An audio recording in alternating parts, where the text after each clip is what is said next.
Assalamualaikum warahmatullahi wabarakatuh. Perkenalkan, kami dari kelompok 1 AK61R dalam mata kuliah Metode Penelitian Akuntansi. Nah, sebelum kita memulai presentasi hari ini, izinkan saya dan teman-teman saya untuk memperkenalkan diri.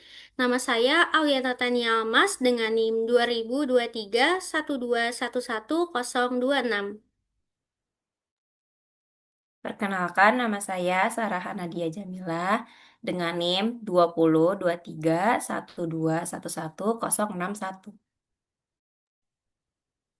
Nama saya Mu'tazam Iksan dengan NIM 2023 121111050. Perkenalkan, nama saya Nadia Mutiarani Putri dengan NIM 2023 121111052.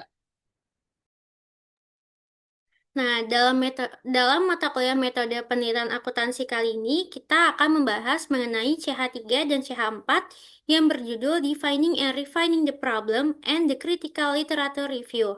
Nah, untuk CH3 akan dibahas oleh Sarah Hanadia.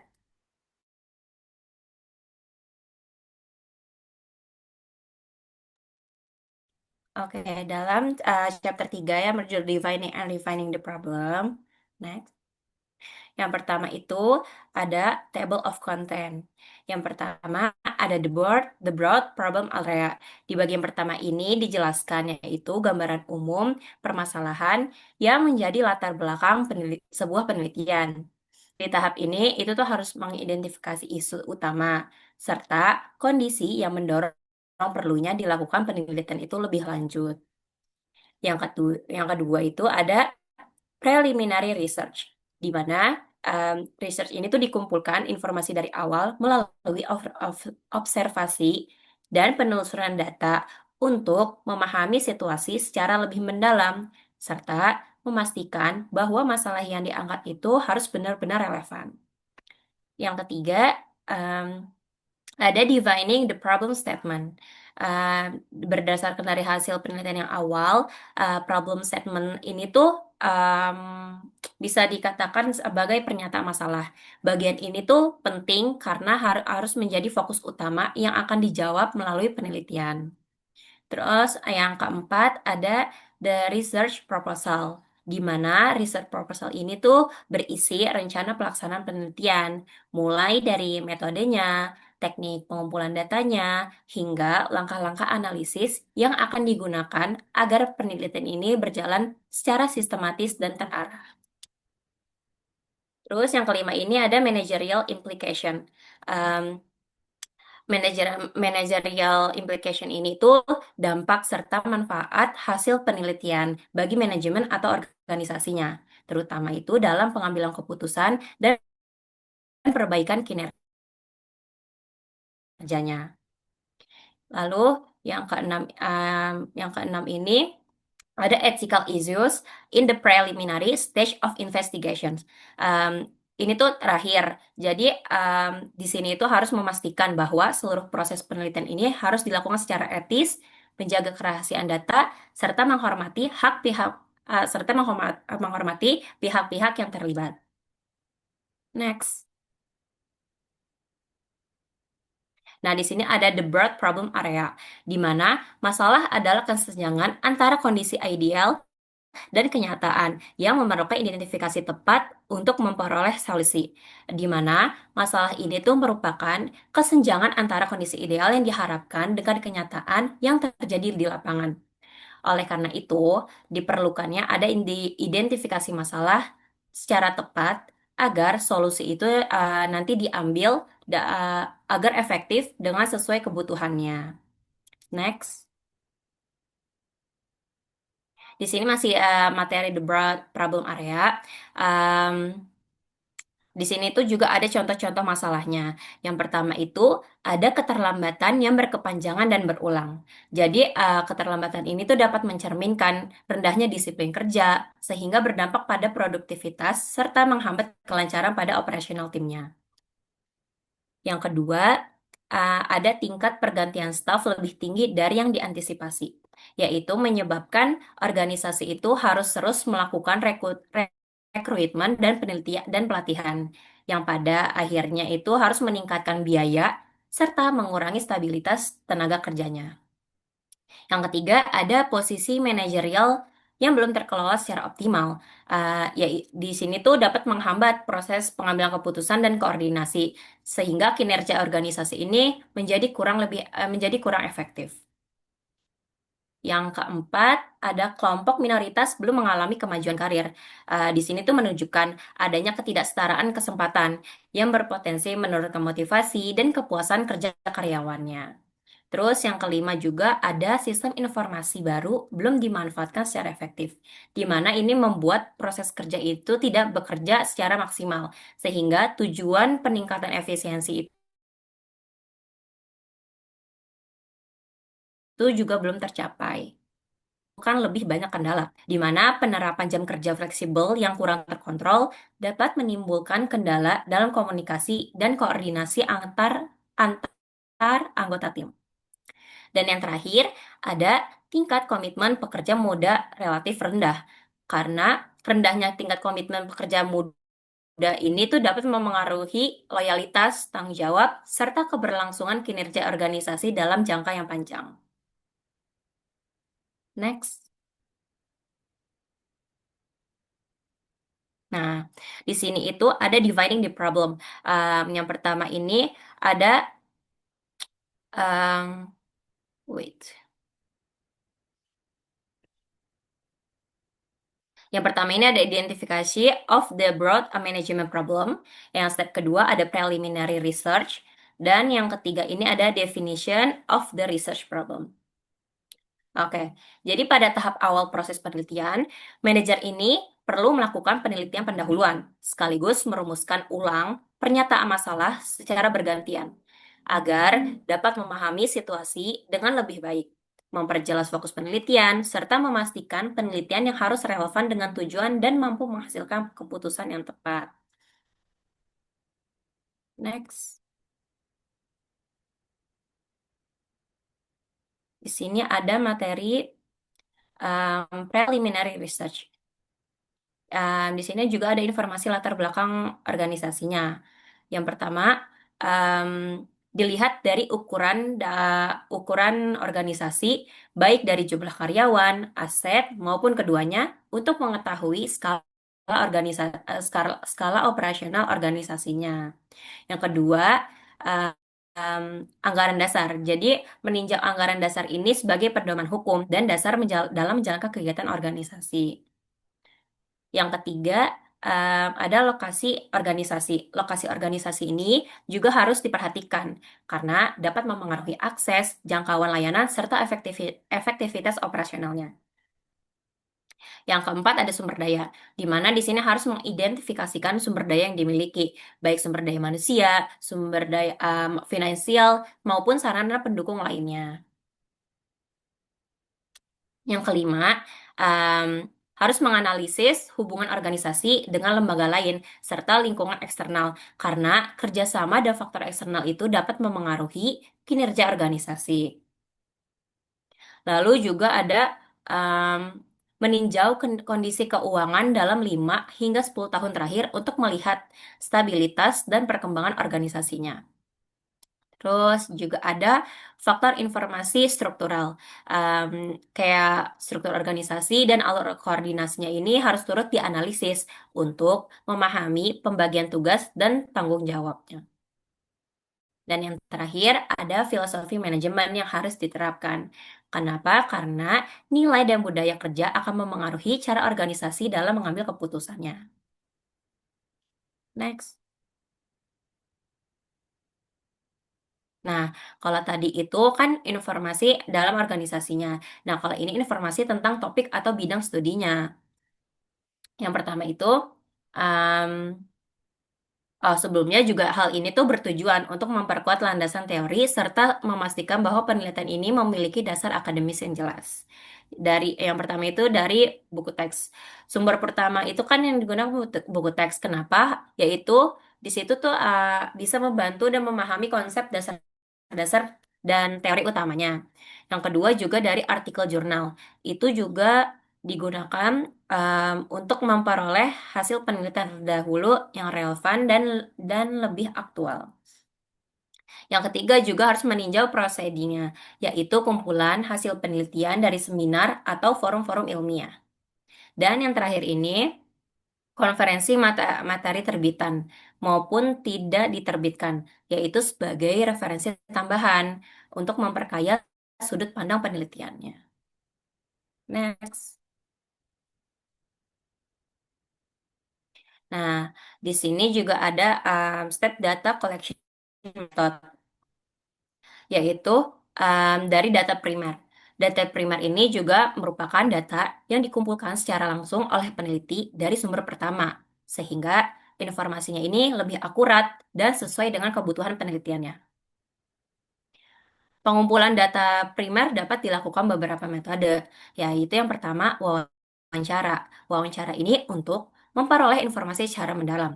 Yang kedua, ada kuesioner. Kuesioner juga untuk mengumpulkan jawaban dari banyaknya responden.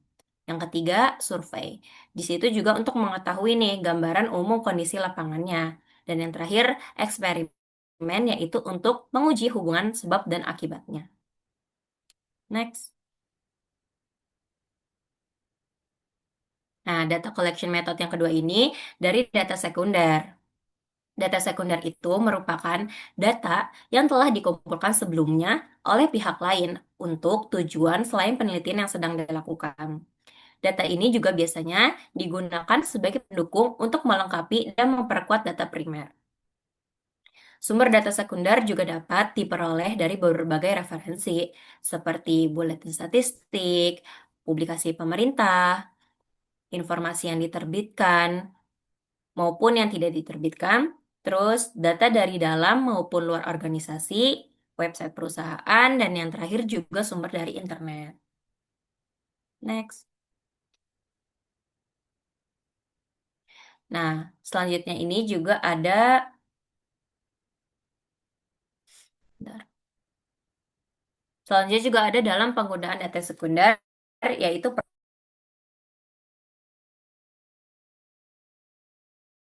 perlu dilakukan evaluasi nih untuk kualitas dan layak dijadikan dasar penelitian. Dan terdapat beberapa kriteria yang harus diperhatikan. Yang pertama itu dari ketepatan waktu atau timeliness. Artinya itu data harus terbaru dan sesuai dengan periode penelitian. Karena data yang sudah lama dapat mengurangi keakuratan analisis. Yang kedua, dari keakuratan data atau akurasi, yaitu data harus memiliki tingkat kebenaran dan ketelitian yang tinggi. Artinya itu, data berasal dari sumber harus dari sumber yang terpercaya, yang telah diverifikasi dan bebas dari kesalahan sehingga analisisnya ini dapat dipercaya. Yang ketiga, relevansi, yaitu data yang harus dipilih harus sesuai juga nih dengan tujuan dan topik penelitiannya. Data yang tidak berhubungan langsung hanya akan memperbanyak informasi tanpa memberikan manfaat yang berarti bagi penelitian. Yang terakhir, dari biaya data atau cost. Dalam menggunakan data sekunder, perlu ditimbangkan juga dalam efisiensi biaya, waktu, dan tenaga untuk memperoleh serta mengolah data tersebut. Jadi data itu mudah diakses dengan biaya yang wajar, tentu lebih efektif untuk digunakan. Dengan mempertimbangkan keempat kriteria ini, data sekunder yang digunakan diharapkan dapat mendukung penelitian secara optimal. Selanjutnya, CH3 akan dilanjutkan oleh Aulia Natania Almas.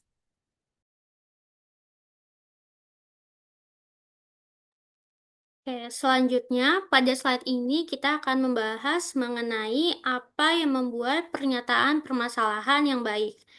Jadi, pernyataan permasalahan yang baik itu nggak cuma hanya ngejelasin mengenai masalahnya aja, tapi juga mencakup dari tujuan penelitian dan pertanyaan mengenai penelitian tersebut. Tujuan penelitian menjelaskan apa sih yang ingin kita capai, sedangkan pertanyaan penelitian membantu peneliti memfokuskan arah penelitian agar tidak terlalu luas atau menyimpang dari topik utama yang akan diteliti. Sebagai contoh tujuan penelitian itu antara lain yang pertama itu mengetahui faktor yang memotivasi konsumen untuk membeli produk secara online. Yang kedua itu mempelajari pengaruh gaya kepemimpinan terhadap kepuasan kerja dari karyawannya. Yang ketiga, meneliti hubungan antara struktur modal dan profitabilitas perusahaan. Dan yang keempat, menetapkan faktor keberhasilan dalam adopsi dan penggunaan sistem informasi. Selain itu, tujuan penelitian juga bisa berbentuk penentuan atau pemahaman. Seperti yang pertama itu menentukan harga optimal suatu produk. Yang kedua ada menyelidiki pengaruh lingkungan belanja terhadap pembelian impulsif. Yang ketiga menentukan faktor-faktor yang mempengaruhi keterlibatan karyawan. Dan yang terakhir dengan memahami faktor yang mempengaruhi keterlibatan dan ketidakhadiran karyawan. Next. Selanjutnya ada pernyataan masalah. Nah, di slide ini tuh dijelaskan bahwa pernyataan masalah itu dikatakan relevan apabila memiliki makna dari perspektif manajerial, perspektif akademik, ataupun keduanya. Yang pertama, mengenai dari perspektif manajerial. Dari perspektif manajerial, pernyataan masalah berkaitan yang pertama itu dengan masalah nyata yang sedang terjadi dalam suatu organisasi. Dan yang kedua, area atau bidang yang menurut manajer perlu diperbaiki untuk meningkatkan kinerja organisasi.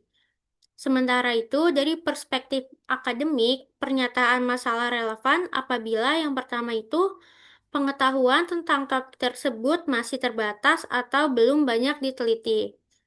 Yang kedua, penelitian yang ada belum terintegrasi dengan baik. Dan yang ketiga, hasil penelitian sebelumnya saling bertentangan. Dan yang terakhir, mengenai hubungan yang telah ditetapkan sebelumnya tidak berlaku pada kondisi atau situasi tertentu. Next.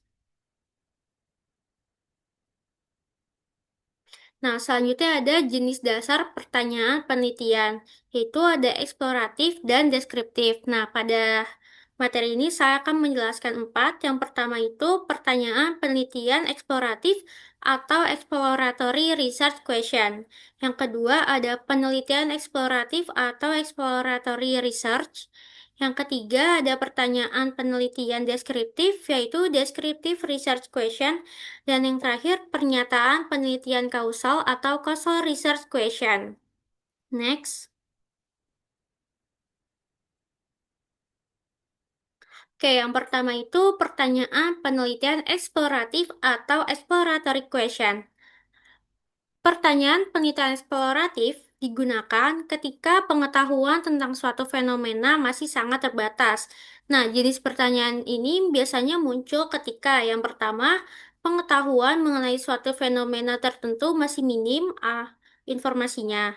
Yang kedua, hasil penelitian sebelumnya belum jelas atau memiliki keterbatasan yang serius. Yang ketiga, topik penelitian bersifat sangat kompleks. Dan yang keempat, belum tersedianya teori yang memadai untuk dijadikan dasar pengembangan kerangka teoretis. Oleh karena itu, penelitian eksploratif bertujuan untuk menggali, memahami, dan menemukan pola awal, bukan langsung untuk menguji hipotesis. Next. Selanjutnya ada penelitian eksploratif atau exploratory research. Penelitian eksploratif umumnya itu digunakan ketika masalah penelitian itu masih belum jelas atau masih perlu digali lebih dalam lagi. Nah, pendekatan yang sering digunakan dalam penelitian eksploratif adalah pendekatan kualitatif. Misalnya melalui diskusi formal, wawancara, atau dengan melakukan observasi. Selain itu, penelitian eksploratif bersifat fleksibel dan tidak kaku dalam pelaksanaannya, sehingga peneliti memiliki ruang untuk menyesuaikan arah penelitian seiring dengan temuan di lapangan. Nah, selanjutnya ada pertanyaan penelitian deskriptif atau descriptive research question. Nah, jenis penelitian ini bertujuan untuk mengumpulkan data yang menggambarkan karakteristik dari suatu objek, fenomena, ataupun kelompok tertentu. Penelitian deskriptif dapat dilakukan dengan pendekatan kuantitatif maupun kualitatif, tergantung pada tujuan dan jenis data yang ingin dikumpulkan. Selain itu, penelitian deskriptif sering melibatkan pengumpulan dan analisis data kuantitatif, misalnya dalam bentuk statistik, tabel, ataupun grafik, untuk memberikan gambaran yang jelas dan sistematis mengenai objek yang akan diteliti. Next. Selanjutnya, pertanyaan penelitian kausal atau causal research question. Nah, tujuan utama dari penelitian kausal ini adalah untuk menyatakan dan membuktikan bahwa suatu variabel yaitu variabel X menyebabkan perubahan pada variabel Y. Namun, untuk dapat menetapkan hubungan sebab akibat, ada 4 syarat utama yang harus dipenuhi. Yang pertama itu variabel independen dan variabel dependennya harus saling berkorelasi. Artinya, perubahan pada variabel X berhubungan dengan perubahan pada variabel Y. Yang kedua, variabel independen harus terjadi lebih dahulu sebelum variabel dependen. Hal ini penting untuk menunjukkan arah hubungan sebab akibatnya. Yang ketiga, tidak boleh ada faktor lain yang menjadi penyebab perubahan pada variabel dependen. Dengan kata lain, pengaruh variabel ini harus dapat dikendalikan. Yang keempat, harus ada penjelasan logis atau teoritis yang menjelaskan mengapa variabel independen dapat mempengaruhi variabel dependennya. Jika keempat syarat ini terpenuhi, maka hubungan kausal dapat dinyatakan secara lebih kuat dan meyakinkan. Next. Selanjutnya ada implikasi manajerial. Masukan dari para manajer membantu peneliti dalam menentukan ruang lingkup masalah secara luas, serta mempersempitnya menjadi topik penelitian yang layak dan dapat diteliti. Manajer yang memahami bahwa perumusan masalah yang tepat sangat krusial untuk mencapai solusi yang optimal, dan tidak akan keberatan meluangkan waktu untuk bekerja sama secara intensif dengan peneliti, khususnya pada tahap awal ini. Proposal penelitian yang dikembangkan dengan baik memungkinkan manajer untuk menilai relevansi penelitian yang diusulkan. Namun, untuk memastikan bahwa tujuan penelitiannya benar-benar tercapai, manajer harus tetap terlibat sepanjang proses penelitian. Pertukaran informasi antara manajer dan peneliti pada setiap tahapan penting dalam proses penelitian akan meningkatkan relevansi manajerial serta kualitas hasil penelitian. Next. Selanjutnya, isu ketika pada tahap awal penelitian. Informasi pendahuluan dikumpulkan oleh peneliti untuk mempersempit ruang lingkup masalah yang masih luas dan merumuskan pernyataan masalah yang spesifik. Dalam banyak kasus, peneliti melakukan wawancara dengan pengambil keputusan, manajer, serta karyawan lain untuk memperoleh pemahaman mengenai situasi yang ada, sehingga dapat memahami permasalahan dengan baik. Setelah masalah ditentukan dan pernyataan masalah dirumuskan, peneliti perlu menilai kemampuan penelitian yang dimilikinya. Apabila peneliti tidak memiliki keterampilan atau sumber daya yang memadai untuk melaksanakan proyek penelitian tersebut, maka peneliti seharusnya menolak proyek tersebut. Next.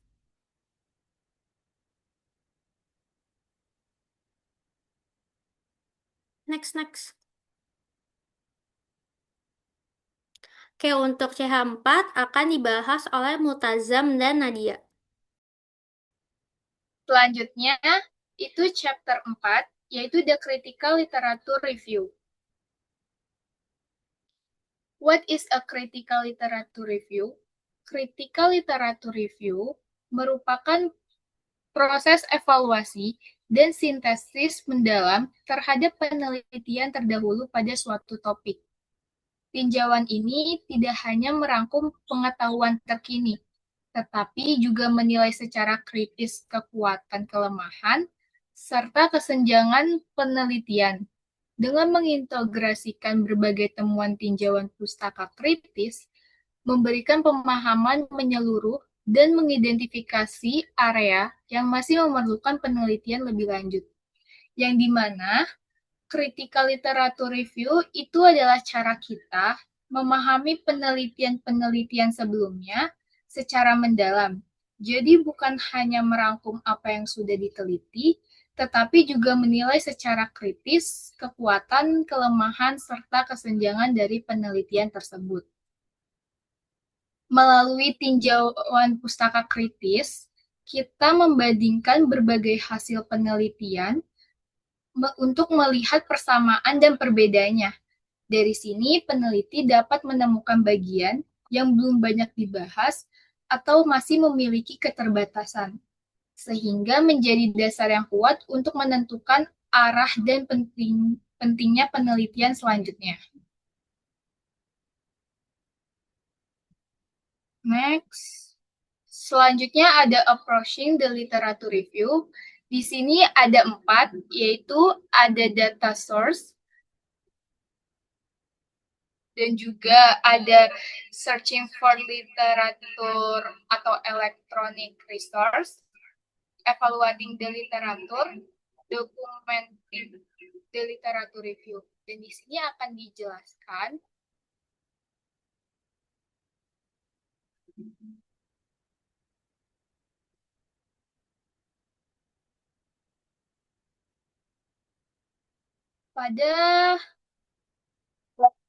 pada slide ini akan dijelaskan bagaimana cara melakukan literatur review atau tinjauan pustaka secara sistematis dalam suatu penelitian. Literatur review atau tinjauan pustaka secara sistematis dalam suatu penelitian. Literatur review merupakan bagian penting dalam penelitian karena berfungsi untuk memahami penelitian-penelitian sebelumnya serta menjadi dasar teori dan empiris bagi penelitian yang akan dilakukan. Yang pertama ini ada data source atau sumber data, yang dimana tahap ini peneliti mulai dengan mengidentifikasi berbagai sumber literatur yang relevan dengan topik penelitiannya. Sumber tersebut meliputi ada textbook atau buku teks yang digunakan untuk memahami konsep dasar dan teori utama. Jurnal ilmiah, yang kedua ada jurnal, yaitu jurnal ilmiah yang berisi hasil penelitian terbaru, serta ada tesis dan proceeding konferensi yang memberikan gambaran penelitian akademik secara lebih mendalam. Selain itu, peneliti juga dapat menggunakan laporan resmi, surat kabar, dan sumber dari internet sebagai data pendukung. Contohnya itu, apabila penelitian membahas pengaruh literasi keuangan terhadap kinerja UMKM, maka buku teks digunakan untuk memahami konsep literasi keuangan dan kinerja usaha. Jurnal ilmiah digunakan untuk melihat hasil penelitian terbaru mengenai UMKM-nya, sedangkan laporan pemerintah dapat digunakan untuk mengetahui kondisi UMKM secara aktual. Pemilihan sumber data yang beragam dan kredibel sangat penting agar tinjauan pustaka memiliki dasar teori dan empiris yang kuat. Yang kedua, ini ada searching for literature, yaitu melalui sumber elektronik. Nah, setelah menentukan data source ini atau sumber data, peneliti melakukan pencarian literatur secara sistematis dengan memanfaatkan teknologi. Pencarian ini dilakukan melalui jurnal elektronik dan berbagai jenis database. Seperti yang pertama ada database full text, yaitu yang menyediakan artikel-artikel lengkap. Dan yang kedua ada database bibliografi yang membantu menemukan informasi sitasi. Serta yang ketiga itu ada database abstrak yang digunakan untuk menyaring artikel berdasarkan ringkasan-ringkasannya. Contohnya itu, kayak peneliti dapat menggunakan kata kunci seperti financial literasi, UMKM performance, atau small business finance pada database jurnal. Dari hasil pencarian tersebut, peneliti membaca abstrak terlebih dahulu untuk menilai relevansi artikel sebelum memutuskan untuk membaca dan menggunakan artikel secara penuh. Penggunaan kata kunci yang spesifik membantu peneliti memperoleh literatur yang sesuai dengan fokus penelitian. Dan yang ketiga itu ada evaluating the literature, yang dimana literatur yang telah dikumpulkan tidak langsung digunakan, tetapi harus dievaluasi secara kritis. Peneliti menilai apakah literatur tersebut relevan dengan topik penelitian, apakah metode penelitian yang digunakan sudah tepat dan benar, serta apakah hasil penelitian dapat dipercaya dan memberikan kontribusi yang signifikan. Contohnya ada beberapa jurnal yang membahas literasi keuangan dan kinerja UMKM. Peneliti dapat membandingkan metode yang digunakan seperti survei, studi kasus, dan analisis data sekunder. Peneliti juga menilai kelebihan dan keterbatasan masing-masing penelitian, misalnya keterbatasan jumlah responden atau lokasi penelitian yang hanya mencakup daerah tertentu. Dari evaluasi ini, peneliti dapat menemukan persamaan, perbedaan, maupun inkonsistensi hasil penelitiannya.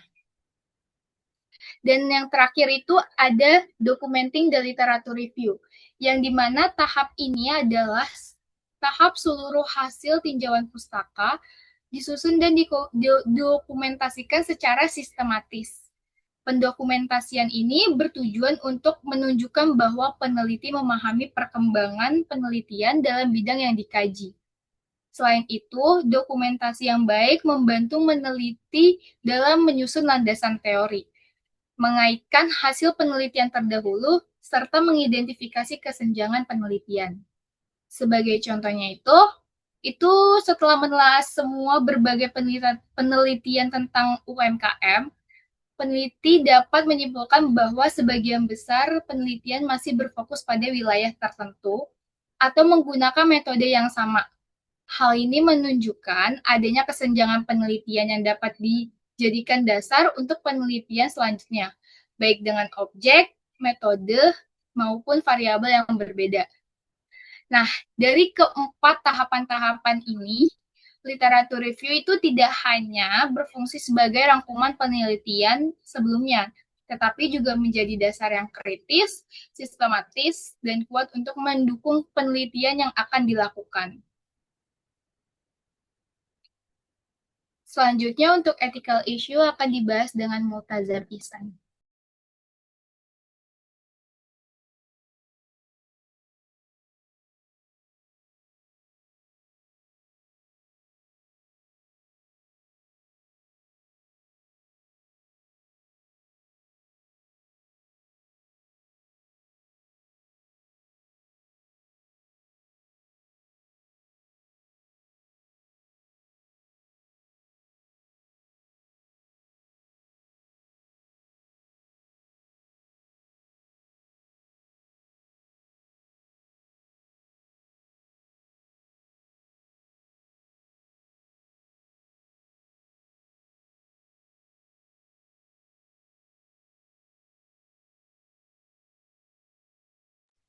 Oke, boleh di next.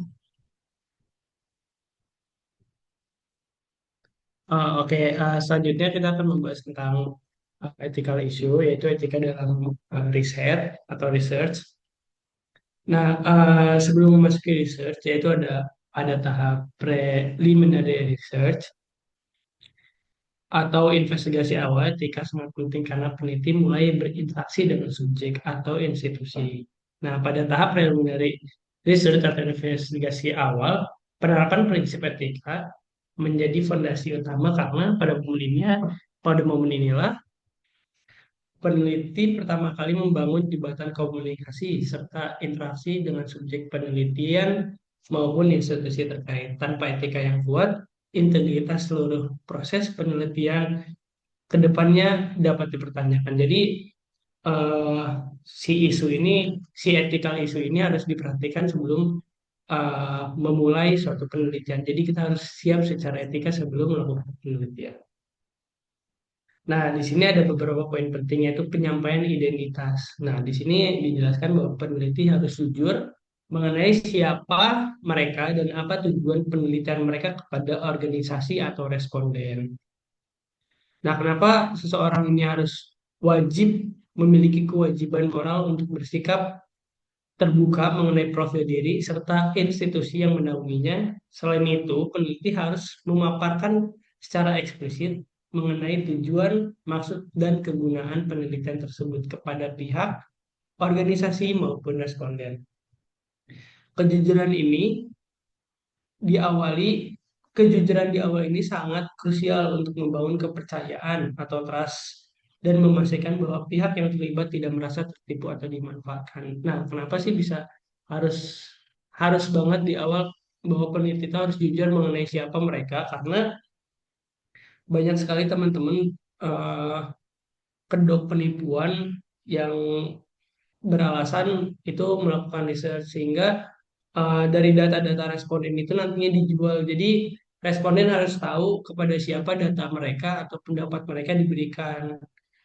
Jadi penelitiannya juga harus jelas siapa penelitinya, siapa juga pihak yang menaunginya. Yaitu kita kalau kita kan di kampus yaitu IBS atau ada lembaga penelitiannya itu harus jelas teman-teman agar data yang diberikan oleh responden atau pendapat yang diberikan responden atau data yang diberikan oleh institusi itu suatu institusi atau respondennya bisa mempercayai kepada kalian.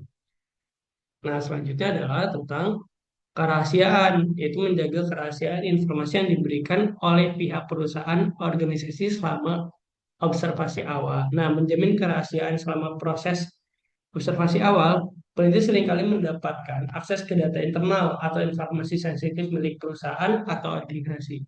Nah, peneliti wajib menjaga kerahasiaan data tersebut dan menjamin bahwa informasi yang diperoleh tidak akan disalahgunakan atau dibocorkan kepada pihak ketiga yang tidak berkepentingan atau digunakan untuk tujuan lain di luar koridor penelitian yang telah disepakati. Nah, di sini seorang peneliti atau mahasiswa yang sedang meneliti itu harus bisa memilah mana data yang sensitif, mana data yang rahasia eh, untuk dipublis atau untuk diberikan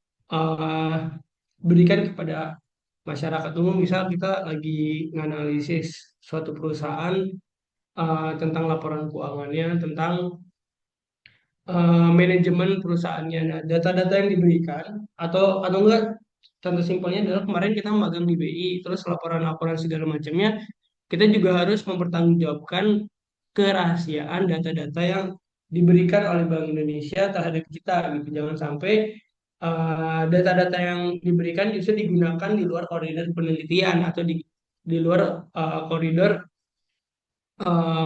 profesionalnya gitu. Jangan sampai karena uh, ada satu pepatah bahwasanya adalah data is the new oil. Jadi data itu adalah minyak baru, saking mahalnya sebetulnya sebuah data. Nah, selanjutnya adalah uh, kita harus respect terhadap hak untuk menolak berpartisipasi. Biasanya hak untuk menolak itu ada pada responden dan organisasi yang kita teliti, teman-teman.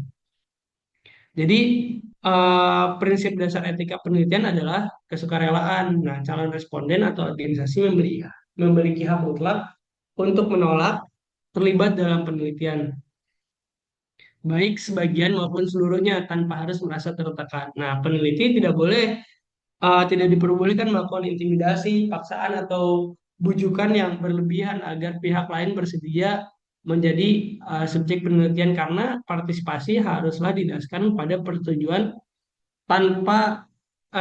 bebas tanpa tekanan. Jadi tujuannya apa? Tujuannya agar suatu penelitian uh, memiliki netralitas gitu, tanpa bias. Biasanya kalau misalnya ada uh, seorang peneliti beri kuesioner terus respondennya diiming-imingin uang atau diiming-imingin kopi, otomatis survei yang dilakukan itu kadang bias karena oh respondennya baik kok, sorry, yang penelitinya baik ngasih uang atau segala macam, jadi survei yang diberikan itu bias gitu karena mereka diberikan uang atau diberikan kopi lah atau segala macam lah. bujukan yang berlebihan dan tidak boleh juga melakukan intimidasi. Misal diancam keluarganya karena eh, untuk melakukan penelitian diancam keluarganya atau daerahnya diancam. Misal kita melakukan penelitian terhadap apa namanya daerah pelosok terus ada ancaman segala macam, nah itu sangat tidak diperbolehkan dalam etika penelitian. Lalu selanjutnya adalah menghindari bias. Nah, peneliti tidak boleh mengarahkan jawaban responden agar sesuai dengan hipotesis pribadi mereka. Nah, ini kadangkala cukup sering dalam penelitian sering ditemukan bahwasannya eh, seorang peneliti itu mencari data untuk memvalidasi bahwa hipotesisnya itu benar. Misal COVID-19 adalah buatan manusia. Nah, biasanya peneliti itu yang tidak memiliki etika itu mencari data yang sesuai dengan hipotesisnya, yaitu eh, bahwasannya COVID-19 adalah buatan manusia tanpa apa namanya tanpa netralitas gitu. Mereka nggak mau disalahin, nggak mau menerima fakta bahwa misal ternyata di lapangannya enggak kok COVID-19 itu sebetulnya alami. Nah, mereka nggak terima, makanya mereka bias. Mereka memilih-milih data yang ya udah yang sesuai dengan hipotesis aja. Jadi mereka nggak mau ribet karena apa namanya mereka udah melakukan hipotesis di awal, mereka nggak mau terima bahwa kenyataannya itu berbeda dengan hipotesis awal. Nah, nggak boleh sampai bias seorang peneliti itu dalam etika penelitian karena kalau misalnya bias nanti hasil dari risetnya tidak tidak utuh gitu, tidak betul-betul tidak objektif gitu. Boleh di next.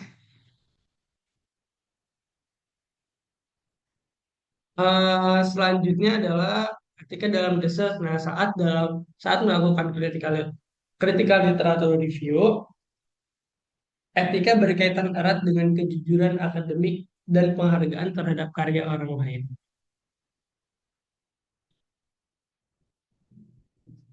Nah, melakukan tinjauan pustaka kritis juga bukan sekadar merangkum bacaan, melainkan bentuk pertanggungjawaban moral terhadap komunitas ilmiah. Nah, di sini ada beberapa eh, contoh mungkin ya contoh kesalahan terkait tentang critical literary review itu adalah plagiarisme. Nah, plagiarisme adalah pelanggaran etika paling berat dalam dunia akademik. Ini bukan hanya soal menyelip kalimat, tetapi mencakup pengambilan ide, struktur argumen, atau metodologi unik milik orang lain tanpa pengakuan yang jelas. Mengapa ini krusial? Nah, pengetahuan dibangun secara kumulatif. Jika kita tidak memberikan citasi yang layak, kita secara tidak langsung mencuri jerih payah intelektual orang lain. Jadi pengetahuan itu dibangun kumulatif. Misal eh, dulu orang berpemikiran bahwasannya eh, matahari itu yang mengelilingi bumi atau biasa kita disebut ya pokoknya ada pemahaman bahwasannya matahari itu mengelilingi bumi. Tapi semakin lama manusia itu berkembang pengetahuannya bahwasanya enggak kok bumi justru yang mengelilingi matahari ataupun ada uh, pengetahuan tentang gravitasi. Misal gravitasi yang asalnya kita fokus gak ada relativitas, ternyata enggak kok gravitasi itu justru ada relativitasnya, bergantung pada ruang dan waktunya, bergantung juga pada masanya. Jadi gravitasi itu enggak selalu melulu. Pokoknya pengetahuan itu panjang lah kalau bisa tentang gravitasi, tapi intinya adalah pengetahuan itu adalah kumulatif dari penelitian sebelumnya. Jadi perkembangan dari penelitian-penelitian yang sebelumnya dikembangkan oleh peneliti terkini.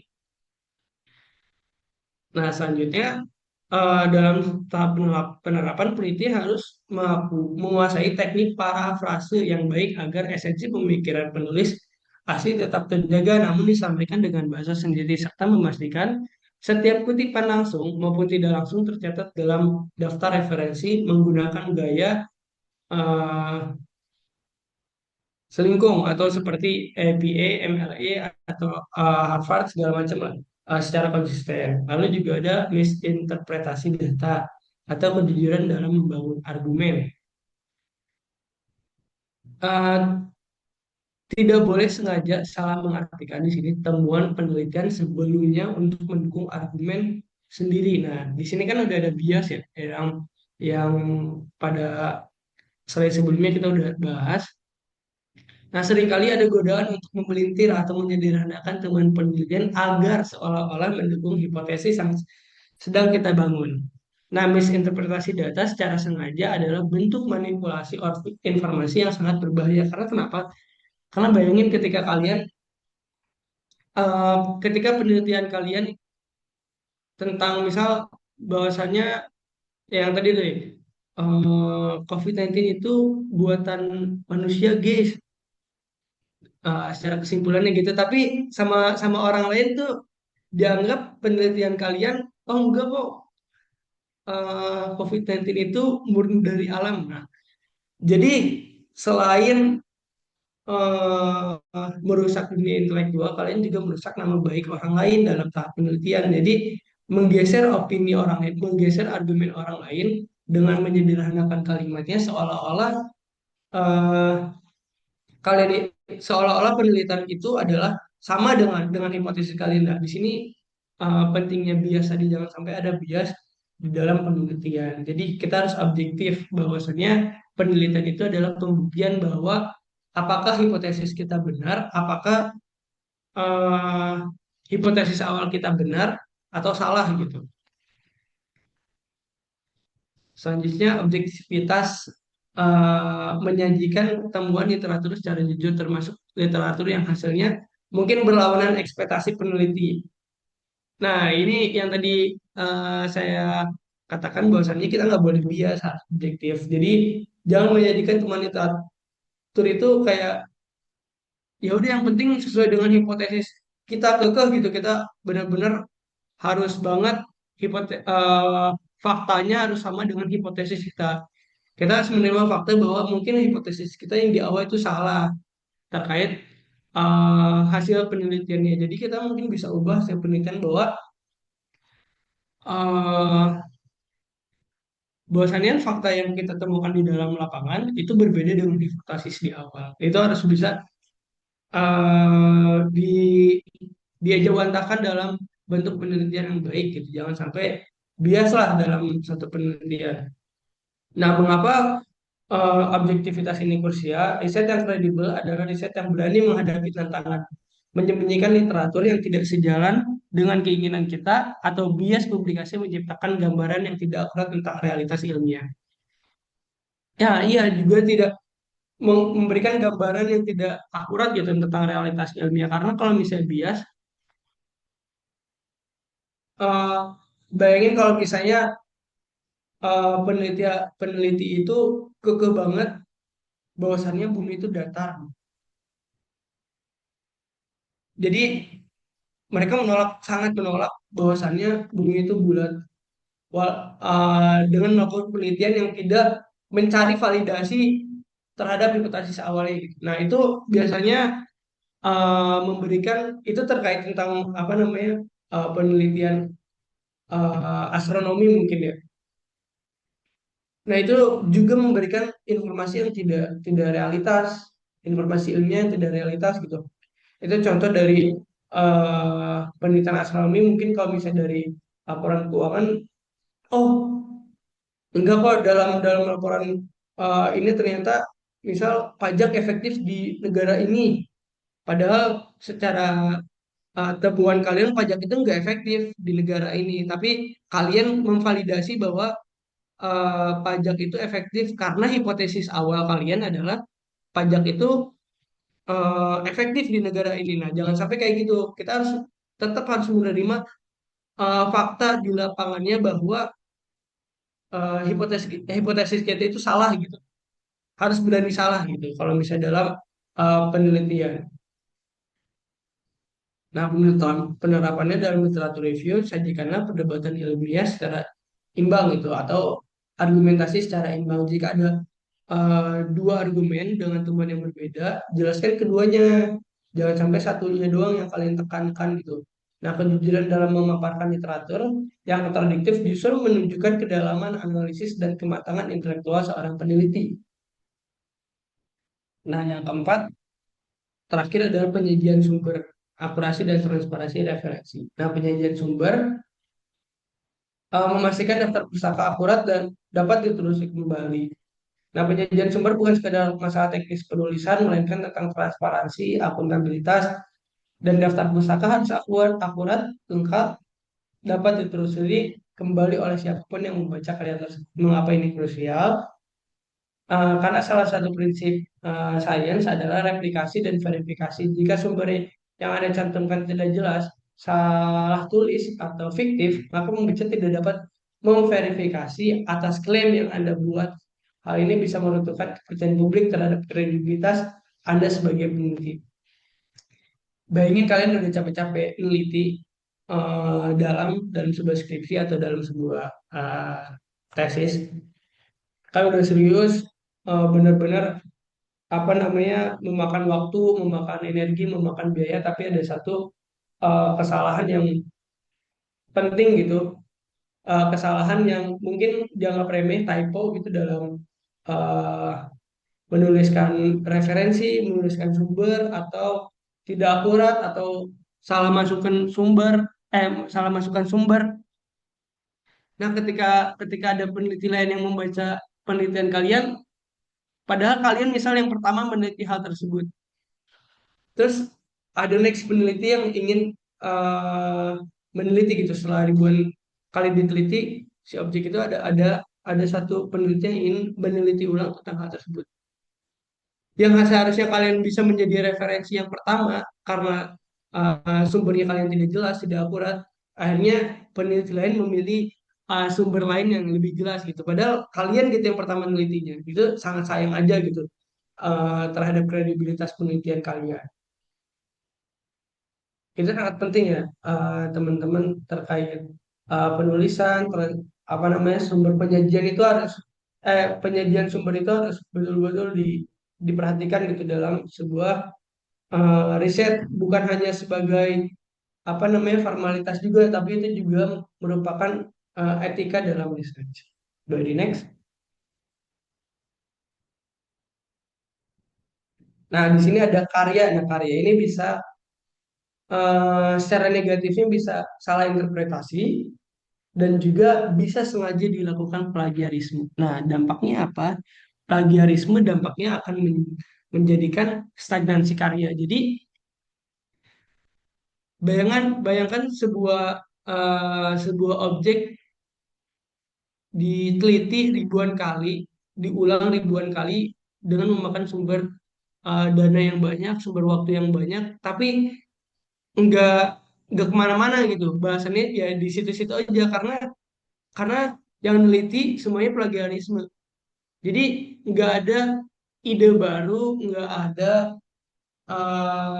pendalaman baru, nggak ada bahasan baru terhadap objek penelitian tertentu, karena banyaknya mahasiswa atau banyaknya peneliti itu melakukan plagiarisme, mengulang penelitian yang sama, hanya beda bahasanya, atau hanya beda rumusan masalahnya, atau beda eh, apa namanya, penyajian datanya, tapi sebenarnya yang dibahas itu aja. Jadi selama ribuan tahun, selama ratusan tahun, objek bahasan itu nggak kemana-mana. Bayangkan kayak kayak keledai itu jatuh di lubang yang sama gitu, kayak di situ-situ aja, nggak kemana-mana. Terus juga menurunkan kebakaran, karena plagiarisme itu ya udah, kalian nggak menganalisis, kalian nggak apa namanya, nggak menganalisis secara mendetail, nggak menganalisis secara mendalam, akhirnya apa, akhirnya otaknya nggak terasah, akhirnya eh ya udah, kepakaran itu turun gitu, yang harusnya eh meningkat karena ide, harusnya meningkat karena penelitian terbaru, pembaharuan-pembaharuan, tapi karena banyaknya plagiarisme ini, akhirnya kapasitas kepakaran dari masing-masing peneliti itu juga menurun. Jadi penting juga itu terkait plagiarisme dalam menurunkan uh, kepakaran dalam bidang tertentu, dalam disiplin ilmu tertentu. Boleh di next. Nah, di sini ada beberapa contoh um, apa namanya jenis-jenis plagiarisme. Nah, plagiarisme juga bukan sekedar mencontek tulisan orang lain. Iya, plagiarisme juga memiliki spektrum yang cukup luas, mulai dari kecebohan, kecemburuan citasi, hingga penipuan yang terencana. Nah, ini yang penting nih, karena beberapa tahun terakhir mungkin banyak sekali baik mahasiswa, baik mahasiswa sarjana, baik mahasiswa magister, baik profesor segala macam juga enggak terlepas dari penipuan berencana atau plagiarisme berencana. Yang pertama ada ghostwriting, nah ada penulis bayangan. Nah ini banyak sekali nih di dunia yang cukup modern ini, dunia yang seharusnya mahasiswanya itu atau peneliti itu berpemikiran cukup maju, tapi sayangnya juga banyak fenomena yang terjadi yang namanya ghostwriting. Nah, dalam konteks plagiarisme akademik, ghostwriting adalah praktik di mana seseorang meminta orang lain, baik teman atau jasa berbayar, untuk menuliskan seluruh karya tulisnya, namun kemudian mengklaim karya tersebut sebagai miliknya sendiri. Ya banyak lah. Simpelnya banyak lah peneliti-peneliti itu yang melakukan joki gitu. Mengapa ini dianggap plagiarisme? Karena ada kebohongan mengenai kepengaruhan atau mengenai kepemilikan authorship. Intinya dari karya ilmiah adalah kontribusi intelektual orisinal. Dan dalam ghostwriting, kontribusi tersebut nol karena kalian nggak neliti, kalian nyewa orang lain, nyewa jasa orang lain untuk meneliti gitu. Padahal bayangkan hanya untuk menyelesaikan tugas kuliahnya. Mungkin ini juga yang bisa menjadi evaluasi kampus atau evaluasi uh, Kementerian Pendidikan Perguruan Tinggi gitu. Banyaknya uh, apa namanya jasa joki ini gitu. Bukan hanya sebagai sebenarnya nggak hanya di penelitian tapi di tugas juga kan banyak gitu joki-joki ini. Nah, joki-joki ini justru yang mematikan kepakaran tadi karena plagiarisme akhirnya mahasiswa-mahasiswa yang seharusnya dianggap memiliki karya ilmiah yang baik tembus cinta berapa, tapi nyatanya penelitiannya itu ya udah ya hasil joki aja gitu, nggak benar-benar neliti gitu. Nah, dampaknya ini adalah pelanggaran berat karena merusak integritas akademik secara fundamental. Ya, dampaknya berat banget. Akhirnya kan eh dari banyak sarjana di Indonesia yang akhirnya skripsinya atau penelitiannya memberikan dampak terhadap masyarakat kan nggak banyak ya. Nah, itulah salah satu dampaknya atau indikator dari banyaknya ghostwriting ini. Selanjutnya ada contoh potluck paper. Nah, istilah ini menunjuk pada sebuah karya tulis yang disusun dengan mengambil berbagai sumber dari banyak tempat lalu menggabungkannya dari satu kesatuan.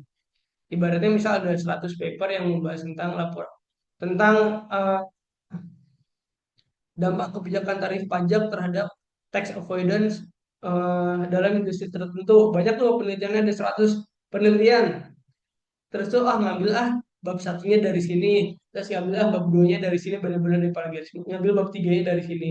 Terus nanti ngambil bab 4 dan kesimpulannya dari paper yang ini terus digabungin gitu. Nah, itu potluck paper namanya. Jadi gado-gado diambil dari banyak penelitian terus digabungin, tapi ya udah plagiarisme tanpa tanpa diteliti ulang, tanpa ada pembaharuan, tapi ya udah digabung-gabungin aja gitu. Kan enak banget kayak kalau kayak gitu ya. Makanya cepet lah biasanya ngerjain kayak gitu. Nah, masalah utamanya itu adalah tulisan tersebut tidak memiliki suara atau analisis orisinil dari si penulis. Ia hanya bertindak sebagai kurator yang memotong dan menempel. Kayak apa ya? Kayak ya udah kayak copy paste aja sebetulnya tapi dari banyak sumber.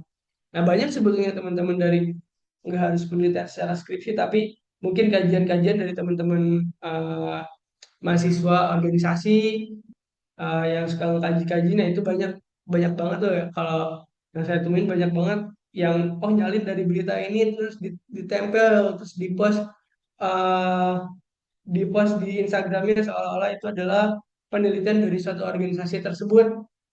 Ya itu banyak tuh yang kayak gitu-gitu tuh. Nah selanjutnya adalah copy paste tipenya. Nah copy paste ini adalah bentuk plagiarisme yang paling klasik dan paling mudah dideteksi. Penulis mengambil teks secara langsung dari sumber asli tanpa mengubah satu kata pun, tanpa memberikan tanda kutip, tanpa mencantumkan sumbernya. Ini mah banyak lah ya teman-teman yang ditemukan biasanya ngindarin ini pakai turunitin dulu, terus kalau misalnya lebih dari berapa persen, sekian persen, terus diubah pakai uh, pakai parafrase yang lain, terus sehingga aslinya beda nih jadinya. Nah biasanya kan diceknya dari turnitin. Nah terus juga ada struktural plagiarisme. Jenis ini sedikit lebih halus dan sering tidak disadari oleh penulis pemula. Nah plagiarisme terstruktur ini terjadi ketika seseorang meniru alur pemikiran atau struktur argumen atau organisasi organizing data atau pengelolaan data dari karya orang lain secara identik meskipun kata-katanya sudah diubah. Contoh, jika penulis A membuat argumen dengan poin satu 2 3 dengan logika tertentu, lalu lalu peneliti menulis ulang poin satu 2 3 tersebut menggunakan sinonim tetapi mengikuti logika dan urutan yang sama persis tanpa memberi kredit dan pemikiran aslinya. Jadi eh, ini plagiarisme mungkin kalau dalam paper penelitian mungkin ada di bab 1, bab 2, bab 3 mungkin ya. Jadi apa namanya? Yang miripnya itu yang di plagiarismenya itu adalah struktur dari apa namanya? Struktur dari penelitiannya itu gitu. Kerangka berpikirnya kah atau segala macamnya itu gitu yang dicuri. Nah di sini yang dicuri bukan kata-katanya melainkan ide dan kerangka berpikirnya. Nah pencegahannya untuk menghindari ini Anda harus bisa menganalisis berbagai sumber atau sintesis berbagai sumber dan membangun argumen atau kerangka berpikir Anda sendiri, bukan sekedar membeberkan struktur milik orang lain. Nah mungkin bisa di next apa bisa. Nah, mungkin dari yang bahasan saya tentang ethical isu ini, mungkin itu aja. Silakan dikembalikan kepada Saudara Aulia Natania Almas. Silakan. Udah. Oke, selanjutnya itu adalah kesimpulan. Di sini aku membawakan kesimpulan dari chapter 3. Jadi membahas pentingnya identifikasi dan perumusan masalah sebagai tahap awal dalam proses penelitian itu. Masalah penelitian ini muncul dari adanya kesenjangan antara kondisi ideal dan kondisi nyata yang terjadi di organisasi atau lingkungan tertentu. Oleh karena itu, peneliti itu perlu melakukan penelitian pendahuluan untuk memahami situasi secara lebih mendalam sebelum merumuskan pernyataan masalahnya. Terus dalam chapter 3 ini peneliti mengumpulkan informasi melalui data primer maupun data sekunder dengan mempertimbangkan relevansi, ketepatan waktu, akurasi, dan biaya datanya. Terus juga pernyataan masalah yang baik itu harus memuat tujuan penelitian dan pertanyaan penelitian yang jelas serta relevan, baik dari perspektif manajerial maupun dari akademiknya. Dan yang terakhir juga peneliti ini perlu menentukan jenis pertanyaan penelitiannya, yaitu eksploratif, deskriptif, atau klausal, atau juga bisa sesuai dengan tujuan penelitiannya. Terus bab ini juga menekankan pentingnya keterlibatan manajer dalam proses perumusan masalah serta penerapan etika penelitian sejak tahap awalnya. Selanjutnya mungkin kesimpulan untuk chapter 4 oleh Nadia. Untuk kesimpulan dari chapter 4, yaitu membahas tentang critical literature review, yang dimana proses menelaah, mengevaluasi, dan mensintesis penelitian terdahulu secara kritis. Tinjauan pustaka tidak hanya berfungsi untuk merangkum teori, tetapi juga untuk menilai kekuatan dan kelemahan penelitian sebelumnya, serta menemukan kesenjangan penelitian yang dapat dijadikan dasar penelitian baru. Literatur review dilakukan melalui berbagai sumber, seperti buku, jurnal, tesis, proceeding, laporan, dan sumber elektronik. Terus peneliti juga harus mampu mencari, mengevaluasi, dan mendokumentasikan literatur secara sistematis agar penelitian memiliki dasar teori yang kuat dan relevan. Nah, selain itu juga bab ini juga menekankan pentingnya etika akademik dalam proses penulisan tinjauan pustaka, seperti menghindari plagiarisme, tidak salah menafsirkan hasil penelitian orang lain, menjaga objektivitas, dan serta mencantumkan sumber secara akurat. Dengan literatur review yang baik, penelitian akan memiliki arah yang jelas dan kontribusi yang lebih bermakna. Itu adalah kesimpulan dari chapter 4 dan penutupnya akan dibawakan oleh Aulia Natania Almas. Terima kasih. Oke, dengan demikian pemaparan dari kelompok 1 mengenai chapter 3 Defining and Refining the Problem dan chapter 4 Critical Literature Review pada mata kuliah Metode Penelitian Akuntansi. Semoga materi yang kami sampaikan dapat membantu dan untuk memahami pentingnya perumusan masalah dan tinjauan pustaka dalam proses penelitian. Terima kasih atas perhatiannya. Wassalamualaikum warahmatullahi wabarakatuh.